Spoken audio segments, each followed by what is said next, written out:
உங்கள் favourite TV ஷோக்களை இனி miss பண்ண தேவையில்லை. ZEE5 இல் முற்றிலும் இலவசமாக காணுங்கள். இங்கேயும் எப்பொழுதும். எழில் யாருக்கு கொடுக்கறதுக்காக இதை வாங்கி வச்சிருக்காரு? பாக்ஸோட சைஸை பார்த்தா மேபி சாரியா இருக்க வாய்ப்பு இருக்கு. ஒருவேளை நமக்கு இதை சர்ப்ரைஸா கொடுக்கறதுக்காக வாங்கி வச்சிருப்பாரோ? இருக்கலாம். எப்படி இருந்தாலும் இது யாருக்குன்னு கொஞ்ச நேரத்துல தெரிஞ்சிட போகுது.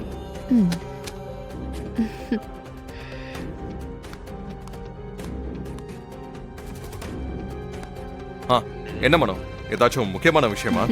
அப்படியெல்லாம் ஒண்ணும் இல்லை எழில். சும்மா எங்கேயாவது வெளியில போலாமான்னு கேட்கலான்னு வந்தேன். நீ ஏதாவது ஃபங்க்ஷன் போறியா என்ன? ஃபங்க்ஷனா? இல்லையே, அப்படி ஒண்ணும் இல்லையே. இல்லையா? அப்ப கிஃப்டோட கிளம்பிட்ட? இதா இது என்னோட க்ளோஸ் ஃப்ரெண்ட் ஒருத்தருக்கு கிஃப்ட் கொடுக்கறதுக்காக வாங்கியிருக்கேன். இப்போ கூட அவரை தான் மீட் பண்ண போறேன். மனோ, நம்ம வேணா பசங்களை கூட்டிட்டு ஈவினிங் ரெஸ்டாரண்ட் போலாமா? ஓகே ஓகே மனோ, பாய். எழிலோட பேச்சுல ஏதோ ஒரு தடுமாற்றம் தெரியுதே. Something wrong. எழில ஃபாலோ பண்ணா அந்த க்ளோஸ் ஃப்ரெண்ட் யாருன்னு தெரிஞ்சிடும்.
ZEE5 ஆப்பை டவுன்லோட் செய்து அனைத்து எபிசோடுகளையும் இலவசமாக பாருங்க.